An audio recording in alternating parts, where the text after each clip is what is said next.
Sveiki, mano mėlyji. Na kągi, atidariau sezoną, barbekių sezoną. Šiandien yra kovo 1 diena, pirma pavasario diena, na ir oras yra nuostabus. Saulutė šviečia, la. Ir vėlgi kepu brisketą, bet tačiau tik tai jau barbekių mano kepsninį, o ne namų sąlygomis. Ką noriu pasakyti taip, tai yra tarp šonkaulių, nuo šonkaulių mėsytė, kaip jinai krūtininė vadinasi, bet aš ją vadinu brisketu, nes amerikonai, kada kepa, jos irgi vadina brisketu. Marinadas yra labai paprastas. Dižono garstyčiam įtryniau, tada barbekių prieskoniukai, pipiriukai, druskos nedėjau, na ir daug laimos sulčių užpyliau ir gerai įtryniau. Na ir dabargi pirmoje eilėje mes šitos mėsytės gabalus apskrudensime ant anglių. Mūsų mėsytė, kaip matote, apsiskrudeno, maždaug turėtų būti va taip. Pirmoje eilėje apskrudensime. Po to mes nešime pas mane į vietą ir suviniosime į kepimo popierių ir su folija. Po visą procesą aš jums toj parodysiu. Kaip ir minėjau, mėsytė apskrudenta. Aš dabar, matote, padėjau ant kepimo popieriaus. Ir ką mes dabar darysim? Mes dabar šią mėsytę, kuri yra apkepta, tepsime barbekių bugoso padažas. Jis yra naujovė, bet žinokit, tikrai vertas dėmesio. O yra labai paprastai. Imame mūsų teptuką ir mėsytę gerai ištepiame šiuo padažu. Šią, sakysim, ne padažą, o gal tiksliau pavadinsime glazūrą.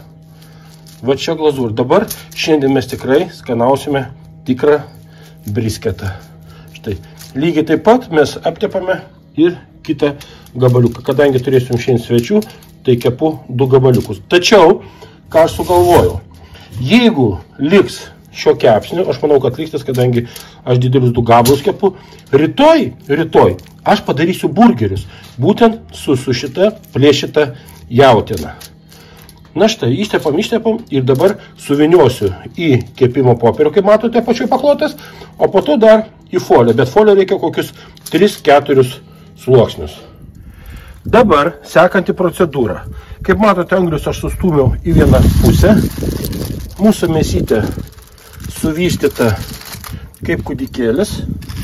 Dedame ant grotelių. Matote, va taip. Procesas, žinokit, tikrai nemažas. Uždengėme mūsų kepsninę. Dabar nuimu aš savo dangtelį, kaip matote. Dabar pastatysiu savo kaminuką. O taip jis atrodo, matot. Dabar dėsime malkų. Štai. Čia yra pjauta vyšnė. Čia ne, vyšnė, man atrodo. Ir man ją parūpina mano mielas draugas Karolis. Iš medžioklės plotų, ten sodas buvo laukinis. Jį paėmė išpjovę ir atsirado malkų. Dabar uždarau mūsų. Aišku, žinoma, kas neturite tokio barbekių gražaus grilius, gali daryti, aš jums filmavau ir rodžiau, kaip galima padaryti namų sąlygų. Bet kadangi aš turiu susivyrinau su savo kaimynu, man padėjo kaimynas suvirinti va tokį va garvežį, tai aš juo ir naudojusi.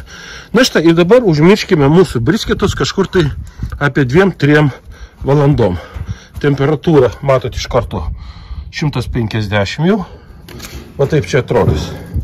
Iš vienos pusės anglis, iš kitos pusės kurensis mūsų nuostabios vyšnių malkos. Viskas. Tik tai kontroliuosim temperatūrą. Manau, kad visada turėtų būti apie 150, ne daugiau.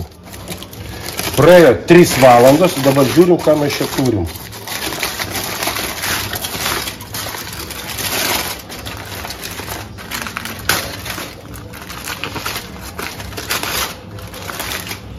Vauč.